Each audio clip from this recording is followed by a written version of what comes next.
Hello everybody, welcome back to my channel Julie's classroom. आप सब कैसे हैं? आई होप आप सब ठीक होंगे। आज हम एक और चैप्टर स्टार्ट करने वाले हैं, that is articles. And video start करने से पहले हम बताना चाहते हैं कि वीडियो किन किन लोगों के लिए है। वेल 4-5 कैटेगरी तो मैंने आपको दे दिए हैं। मदर सीख सकते हैं, बच्चे सीख सकते हैं, अलॉन्ग विद दैट जिन लोगों ने बहुत टाइम पहले सीखा था और अभी फिर से कंटिन्यू करना चाहते हैं क्योंकि वो लोग भूल गए हैं, या फिर न्यू एडेप्टेशन की वजह से जॉब में सीखना चाहते हैं, कॉम्पिटिटिव एग्ज़ाम के स्टूडेंट्स। बेसिकली हर कोई सीख सकता है जिसे इंग्लिश सीखना है, क्योंकि मैं जो देती हूँ वो मैं बिल्डिंग ब्लॉक लेवल पे देती हूँ, आपको ग्रास रूट से पकड़ाती हूँ ताकि आपको सीखने में ईजी हो। सो आई होप कि आप लोग इस वीडियो को एंजॉय करें एंड आई गारंटी कि अगर आप इस वीडियो को अंत तक देखेंगे तो आपका इंग्लिश इंप्रूव होगा। So let's get started.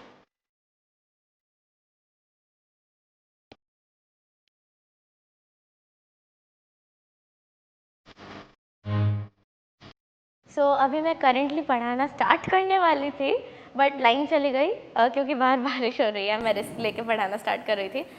मेरे कैमरामैन कह रहे हैं कि ये वीडियो बहुत क्लियर दिख रहा है। Honestly I don't know, but ये सब फ्लैश लाइट का कमाल है, हमारा लाइटिंग तक इतना अच्छा काम नहीं किया है। तो हम वीडियो स्टार्ट करेंगे लाइन आने के बाद। तो अभी फाइनली लाइन आ गया है, आधे घंटे बाद ये फिर से रिज्यूम हो रहा है। तो अभी हम स्टार्ट करेंगे articles. So articles it is not a part of speech. जैसे कि आप सबको पता था कि हम लोग पार्ट्स ऑफ स्पीच के बारे में पढ़ रहे थे, और मैं पहले ही वीडियो में बोल चुकी हूँ पार्ट्स ऑफ स्पीच वाले वीडियो में कि आर्टिकल पार्ट्स ऑफ स्पीच नहीं है। एंड आज हम स्टार्ट कर रहे हैं। रीज़न ये है कि मेरे एक जूनियर ने मुझे रिक्वेस्ट किया था कि उसे आर्टिकल्स में डाउट है, तो मैं पूरा वीडियो बना के उसके जितने भी डाउट्स हो सके पॉसिबली अपना बेस्ट ट्राई करके क्लियर करना चाहती हूँ। क्योंकि आप लोगों में से जिनके भी कुछ भी डाउट्स होते हैं, मैं अपना बेस्ट ट्राई करती हूँ कि मैं उन सबको क्लियर कर सकूँ। फिर भी कुछ रह जाए तो you are very free to comment, ताकि मैं और अच्छे से एलैबोरेट कर सकूँ। तो अभी हमारा मेन पॉइंट तो मैं समझा चुकी हूँ कि article is not a part of speech. And अभी हम रिज्यूम करेंगे आर्टिकल क्या है उसके बारे में पढ़ने के लिए। फर्स्ट ऑफ ऑल, आर्टिकल के 3 ही वर्ड्स होते हैं, ए, एंड द। ये ऐसे वर्ड्स हैं जिनके बारे में आपने सुना भी होगा, आप खुद भी यूज़ करते होंगे, एंड मे बी कभी कभी कंफ्यूज भी हो जाते होंगे कि ए कहाँ यूज़ करना है, एन कहाँ यूज़ करना है। वेल मोस्टली लोग द में कंफ्यूज नहीं होते, बट उसके भी बहुत सारे डिफरेंट यूजेस हैं, एंड हम उन्हें अलग अलग तरह से यूज़ कैसे करते हैं उनके बारे में आपको बताने वाली हूँ। बट फर्स्ट हम बुकिश डेफिनेशन के साथ स्टार्ट करेंगे कि व्हाट इज़ एन आर्टिकल। तो it is a word that comes before a noun to show whether it's specific or general. Now यहाँ पे मेरे पास सपोज से एक एग्जाम्पल है we saw a kite fly by. That means कि एक kite था, वो उड़ रहा था, हमारे पास से होके गया, तो हमने उसे देखा। यहाँ पे आपका जो नाउन हो जाएगा वो काइट है। काइट जो नाउन है उसको आपने उड़ते हुए देखा, एंड उसके पहले एक वर्ड लगा है, that is a. We saw a kite fly by. ये जो ए लगा है यहाँ पे वो बताया जा रहा है कि it comes before a noun. That means कि सेंटेंस में ये जो काइट नाउन है, ए उसके पहले आया है, and then it is written that to show whether it's specific or general. तो ये वाला अभी हम डिस्कस करते हैं जान के कि आर्टिकल के टाइप्स क्या होते हैं। उससे हमें पता चलेगा कि एक आर्टिकल के बाद लगने वाला वर्ड जो है दैट इज़ नाउन, वो स्पेसिफिक है या जनरल है। तो हमारा आर्टिकल, उसके टाइप्स, आर्टिकल के टाइप्स हो जाएंगे 2 टाइप्स के। ब्रॉडली डिवाइडेड आर्टिकल हो जाएंगे 2 टाइप्स के, एक है इनडेफिनाइट आर्टिकल एंड एक है डेफिनाइट आर्टिकल। तो इनडेफिनाइट में ये आता है ए एंड एन। वेल यहाँ पे एक अजीब सा चित्रकला किया है मैंने, ये मैं बनाने का ट्राई कर रही थी। कॉपी में बनाती हूँ, वाइट बोर्ड में पता नहीं कैसा दिख रहा है, और यहाँ पे मैंने नेल से थोड़ा स्क्रैप भी कर दिया है, एब्स्ट्रैक्ट आर्ट। तो अभी हमारा हो जाएगा ए एंड एन इनडेफिनाइट में, एन एंड ए। एंड जो आपका द हो जाएगा और दी, एज सम पीपल प्रोनाउंस, ये आपका हो जाएगा डेफिनाइट में। और इसे स्पेसिफाई करने के लिए इसके लिए एक एग्जाम्पल भी है शो करने के लिए, that is we saw a kite fly by. Same example है कि आपने एक काइट देखा, वो आपके पास से होके जा रहा था, आपने उसे देखा। तो यहाँ पे जो लिखा है अ काइट क्यों लिखा है? एन काइट नहीं लिखा, द काइट क्यों नहीं लिखा? वेल अ काइट इसलिए लिखा है because first of all kite जो है के इज़ अ कॉन्सोनेंट। ए आता है कॉन्सोनेंट से पहले। इसके भी और रूल्स हैं बट बेसिकली ए आता है कॉन्सोनेंट से पहले, एन आता है वॉवल से पहले, एंड द तो हम किसी स्पेसिफिक चीज़ के लिए यूज़ करते हैं। सो एन नहीं आने का रीज़न ये है कि आपका जो के हो जाएगा इट इज़ अ कॉन्सोनेंट, इसलिए यहाँ पे ए यूज़ किया गया है। सेकंड आपका पॉइंट हो जाएगा कि ये काइट स्पेसिफिक नहीं है, ये तो जनरल है, किसी का भी काइट हो सकता है, कोई भी उड़ा रहा होगा, किसी भी तरह का काइट हो सकता है। काइट के भी डिफरेंट टाइप्स होते हैं, तो किसी भी तरह का काइट होता है, किसी भी इंसान के द्वारा उड़ाया गया होगा। तो आपको उस काइट के बारे में कोई ऐसा इन्फॉर्मेशन नहीं पता जो कि उस काइट को स्पेसिफाई करे या फिर उस काइट को स्पेशल बनाए। तो रैंडमली एक काइट उड़ रहा था, आपने देखा, इसलिए वो आपका हो जाएगा अ काइट, बस एक काइट, और मैं उसके बारे में कुछ नहीं जानती। नेक्स्ट हमारा जो एग्जाम्पल है यहाँ पे ये एक एक्सक्लेमेशन मार्क के साथ, लुक, आप अपने फ्रेंड के साथ सपोज से काइट उड़ा रहे हैं छत पे जाके। बहुत अजीब एग्जाम्पल है, आई नो, बहुत सारे बच्चे आजकल करते नहीं हैं, इवन मैंने खुद कभी नहीं किया, मैंने काइट कभी नहीं उड़ाया है, मैं एग्जाम्पल दे रही हूँ बस। आजकल तो हम बस बैठ के फ़ोन देखते हैं, स्नैपचैट पे सेल्फी उठाते हैं, थोड़ा बहुत पढ़ते हैं, घर वापस जाते हैं। सो यहाँ पे आपका सेंटेंस हो जाएगा look I flew the kite. तो आपका जो ये लुक है उसके साथ एक इमोशन है, लुक, अरे देखो मैंने काइट उड़ाया। तो ये बहुत ही अजीब सा सेंटेंस है because I personally can not relate to this. मैं आप सबको एक एग्जाम्पल देती हूँ, एक सिचुएशन देती हूँ सेंटेंस को फील करने के लिए, अभी भी दे रही हूँ। आप अपने फ्रेंड के साथ हैं, आपके घर के छत पे हैं एंड आप लोग पतंग उड़ा रहे हैं, जो कि हुआ नहीं होगा, कभी भी नहीं हो सकता है मे बी, बिकॉज आजकल के बच्चे तो बहुत सारे फ़ोन ही देखते रहते हैं एंड मैं खुद भी फ़ोन ही देखती रहती हूँ अपने फ्रेंड के साथ। स्नैपचैट पे फ़ोटो उठाएंगे, पोस्ट करेंगे स्नैप, नहीं तो हम लोग ऐसे नॉर्मली कुछ पढ़ते हैं। बट ये आपको एक लाइफ में एक्सपीरियंस करना चाहिए, बीच में बैन हो गया था एंड आपने पहली बार ट्राई किया, आपने काइट उड़ाया, तो आप अपने बहुत प्राउडली फ्रेंड को दिखा रहे हो कि अरे देख यार मैंने काइट उड़ाया इधर, देखता नहीं मैंने पहली बार में किया, वाओ। तो ये जो लुक में है, द लुक में इधर इमोशन है, इसलिए यहाँ पे हमने यूज़ किया है ये वाला मार्क, एक्सक्लेमेटरी मार्क। नाउ अभी हम काइट को देखते हैं। जो काइट आपने उड़ाया है उसके आगे लगा है आई फ्लू द काइट। ना यहाँ पे ए क्यों नहीं लगा? क्योंकि काइट यहाँ पे कॉन्सोनेंट है, तो यहाँ पे ए भी लग सकता है, एन तो छोड़ो लग नहीं सकता है। द इसलिए लगा है बिकॉज आपके पास काइट के बारे में एक स्पेसिफिक इन्फॉर्मेशन है। क्या इन्फॉर्मेशन? कि वो आपने उड़ाया है, आपके द्वारा उड़ाया गया काइट होगा। या फिर आप ऐसे भी कह सकते हैं I flew the kite which is blue in colour. That means कि आपने जो काइट उड़ाया है वो ब्लू है कलर में। तो ये आपका एक एग्जाम्पल हो सकता है। यहाँ पे हमारे पास स्पेशल इन्फॉर्मेशन ये है कि ये काइट जो उड़ाया गया है वो आपने उड़ाया है, इसलिए हमने यहाँ पे इसके आगे द लगाया है बिकॉज ये काइट स्पेसिफिक है। डेफिनाइट आर्टिकल्स में आपका आ जाएगा द एंड इनडेफिनाइट में आपका ए या फिर एन आ जाएगा। तो द आपका जो होगा कुछ स्पेसिफिक चीज़ के लिए यूज़ होगा, जो कि आपका हो सकता है प्रॉपर नाउन के लिए यूज़ हो सकता है। अगर आप किसी चीज़ को स्पेसिफिकली मेंशन कर रहे हैं, like bring that chair near the window, तो आप स्पेसिफिकली कह रहे हैं कि आई नीड दैट चेयर, वो वाला चेयर ही चाहिए। मे बी उसमें कुछ रखा है या फिर वो वाला कंफर्टेबल लगता है, so you need specifically that chair. अगर आप कहेंगे कि ब्रिंग मी एनी चेयर और ब्रिंग मी अ चेयर, तो उससे हमें इंडिकेशन मिलता है कि कोई भी चेयर विल डू, कोई भी चेयर चलेगा।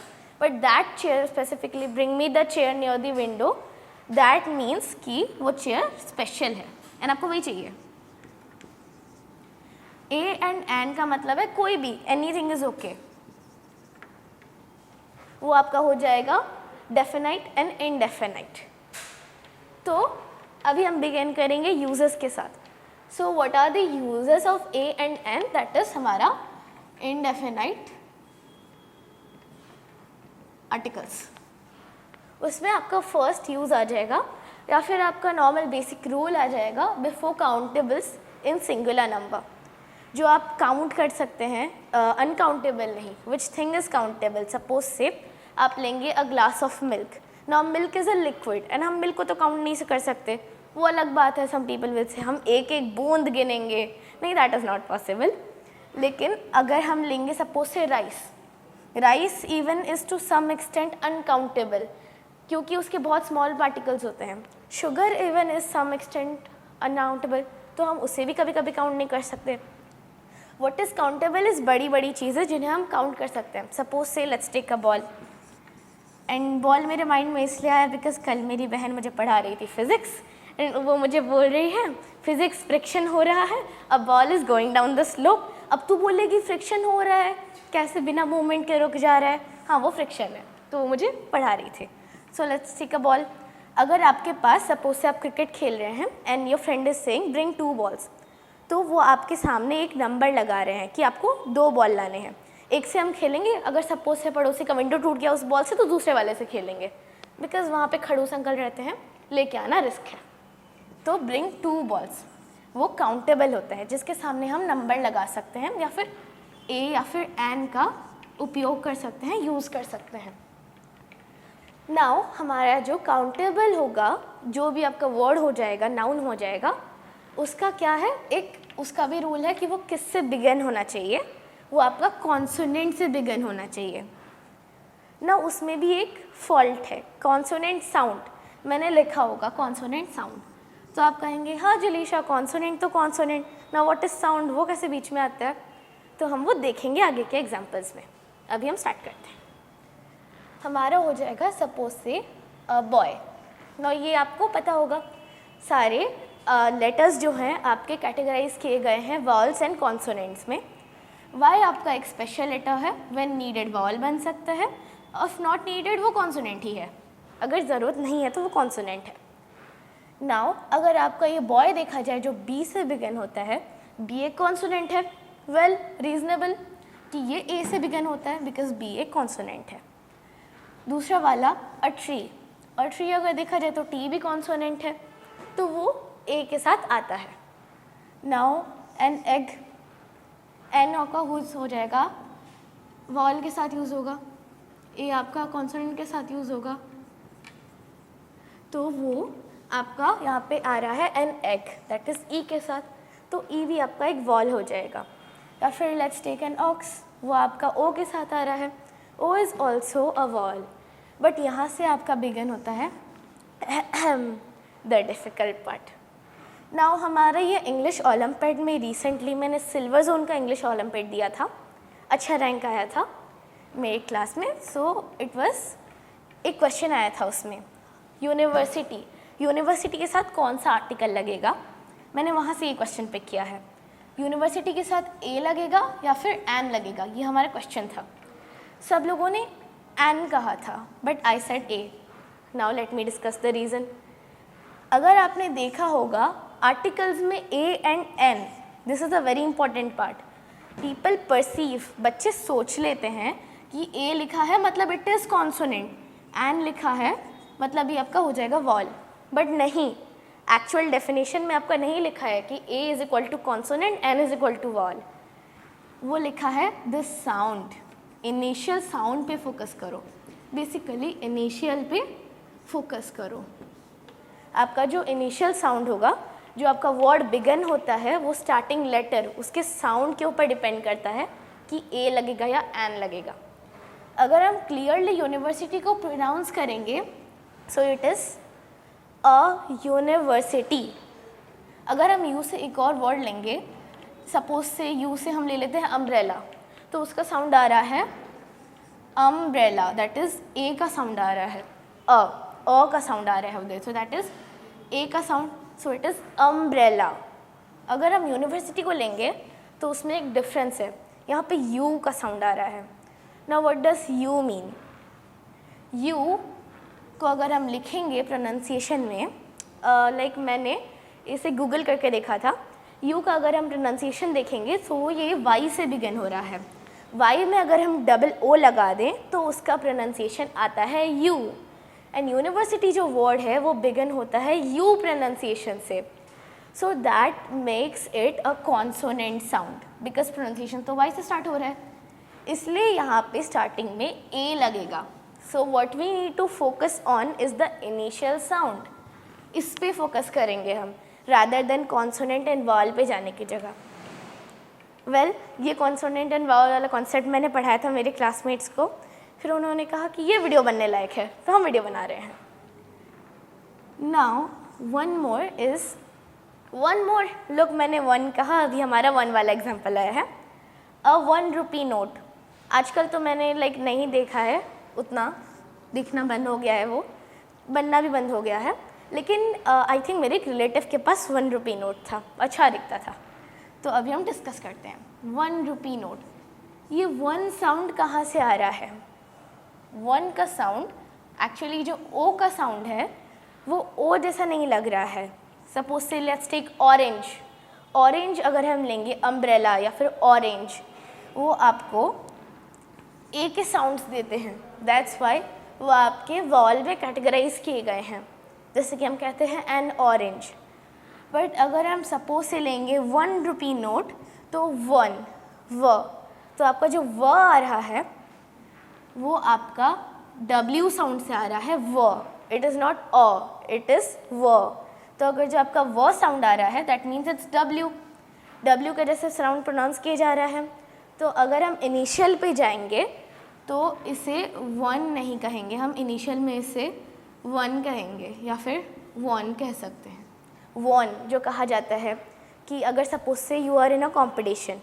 रिसेंटली मैं 7th क्लास में क्विज़ में गई थी एंड ग्रुप क्विज़ में हम लोग फर्स्ट आए थे. तो हमने खुशी से कहा था वी वन. तो मैंने उस टाइम पर नोटिस किया था we won the first prize. First prize को मैंने सर्टिफिकेट में 1 देखा, मैंने 1 पढ़ा. फिर मेरा माइंड फाइनली प्रोसेस किया, ओ वेट, 1 का और 1 का साउंड तो ऑलमोस्ट सेम आ रहा है इन दोनों चीज़ों का. मतलब प्रोनाउंसिएशन में सिमिलैरिटी है. दैट मीन्स कि जो ओ है वहाँ पे एक्चुअली W का साउंड आ रहा है. दैट इंडिकेट्स कि आपका जो 1 रुपी नोट है उसे हम अ 1 रुपी नोट कहेंगे या फिर ए 1 रुपी नोट कहेंगे rather than an 1 rupee note, because ये से W का साउंड आ रहा है. सो ये आपका एक एक्सेप्शन हो जाएगा. कुछ रूल्स आपके एक्सेप्शंस हो जाएंगे. ये आपका रूल से ही मिलता जुलता है. दैट इज़ इनिशियल पे फोकस करो, इनिशियल का साउंड क्या है उस पे फोकस करो. Now one more is an. अभी ए के आपके निकल गए हैं एक्सेप्शंस, अभी एन के भी एक्सेप्शंस निकलेंगे. अभी हम देखते हैं एग्जाम्पल. एन का कॉमन वाला एक आ जाएगा, एन एंट. चींटी, चींटी बहुत काटती है सबको. एक्चुअली मेरे दीवारों पे भी चींटी है, मेरे घर की दीवारों पे. तो हम लोग सो रहे थे, अभी मुझे कुछ एक तो हुआ, चलो ज़मीन पे सोते हैं, मस्त एकदम इसी में ठंडा ठंडा लगेगा.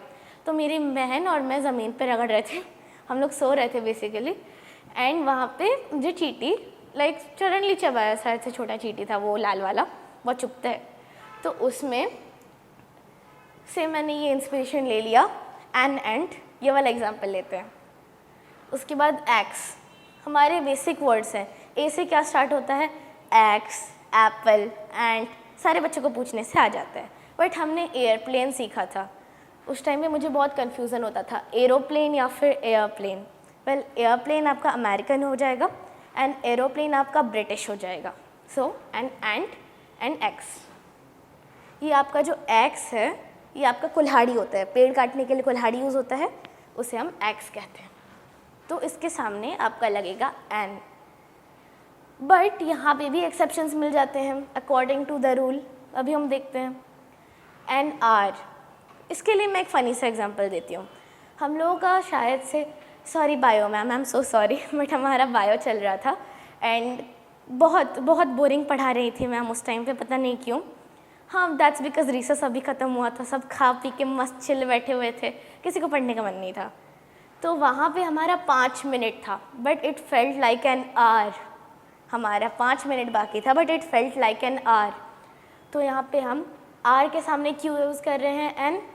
क्योंकि आर तो एच से बिगन होता है, HOUR. तो हम उसे AR कहना चाहिए, but why is it an hour? Now मैं आपको एक और चीज़ क्लियर करती हूँ कि आर जो हमारा प्रोनाउंसिएशन है, 1 घंटा, एन आवर, 2 आवर्स 2 घंटे। तो जो आपका आवर है उसे हम एक्चुअली हावर नहीं कहते, एच से बिगन होता है, दैट डजंट मीन कि हम उसे हावर कहेंगे। मेरे काफ़ी सारे क्लासमेट कहते थे, आई करेक्टेड देम, वो हावर नहीं है, दैट्स आर। और उसी में इसका सीक्रेट छुपा हुआ है कि ये एन क्यों यूज़ होता है, आर। तो आर एक्चुअली, जैसे कि मैंने कहा कि एच के साथ बिगन होता है, it's not hour, it's hour. That means कि एच यहाँ पे साइलेंट है। अगर हम फिर से इनिशियल साउंड पे जाएंगे तो देखेंगे कि अगर एच साइलेंट है तो क्या बचा है, तो यहाँ पे बचा है आर। आवर का क्या मतलब होता है, हमारा, हम जो पोजेस करते हैं, हमारा, इट्स आवर प्रॉपर्टी। तो अगर हम किसी को कहेंगे hey don't ruin that, don't touch it, it's our property, possessive लोग कहते हैं।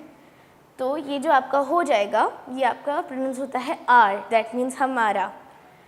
तो अगर हम यहाँ पे एच काट देंगे, तो अगर हम यहाँ पे एच काटेंगे तो आपका बच जाएगा ओ का sound, that is it's hour.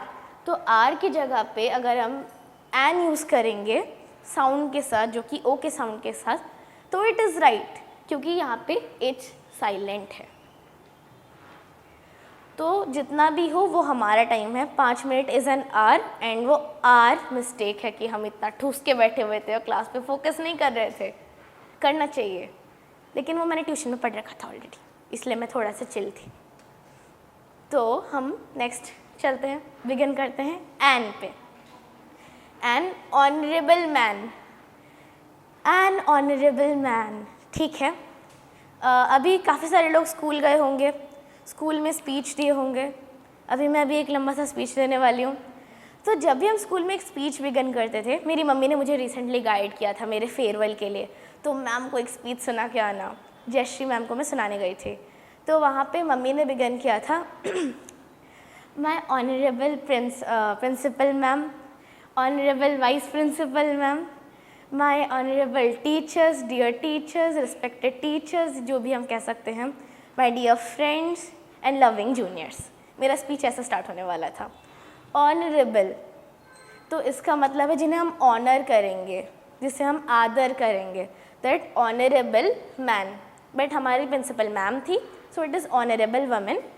तो यहाँ पे अगर ऑनरेबल मैन यूज़ किया जाए तो यहाँ पे हम नोटिस कर रहे हैं सारे बच्चों ने एक एक बार स्पीच दिया होगा, एंड ऑनरेबल तो कहा ही कहा होगा, लगे ना लगे। तो एंड ऑनरेबल मैन में हम प्रोनाउंस इसे करते हैं ऑनरेबल, दैट इज़ ये प्रोनाउंसिएशन स्टार्ट होता है ऑन से। जैसे कि हमारा एक वर्ड हो जाएगा I am standing on the podium, जैसे कि ये एक ब्लू कलर का पोडियम है, मे बी दिख रहा होगा, नहीं दिख रहा होगा, but I am standing on the podium, मैं उसके ऊपर खड़ी हूँ। तो ऑन इस वर्ड से हमारा ऑनरेबल मैन का प्रोनाउंसिएशन स्टार्ट होता है, और ऑन स्टार्ट होता है ओ से, प्रोनाउंसिएशन स्टार्ट होता है ओ से। दैट्स वाई हम यहाँ पे साथ में एन लगा रहे हैं, बिकॉज ऑनरेबल मैन का प्रोनाउंसिएशन ओ से स्टार्ट हो रहा है एंड एच साइलेंट है। नाउ ये साइलेंट एच वाला तो हो गया। अभी हम बिगिन करेंगे हमारा सम ऐसे लेटर्स जिसका प्रोनाउंसिएशन जो है एक्चुअली स्टार्ट होता है कॉन्सोनेंट लेटर से, बट उसका प्रोनाउंसिएशन जो है वो आता है हमारा वॉल का प्रोनाउंसिएशन, जो यहाँ पे ऐसे हुआ था कि यहाँ पे वॉल से स्टार्ट हो रहा है, बट हमारा कॉन्सोनेंट प्रोनाउंसिएशन या फिर इनिशियल साउंड आया था। Suppose say let's take an MBA। अगर एक स्टूडेंट है, उसने MBA कर रखा है, तो हम बोलेंगे ही और she is an MBA student, okay. तो वहाँ पे हम एन MBA क्यों कहते हैं, व्हाट इज़ द रीज़न, क्योंकि MBA तो ऐसा लिखा जाता है, राइट, MBA।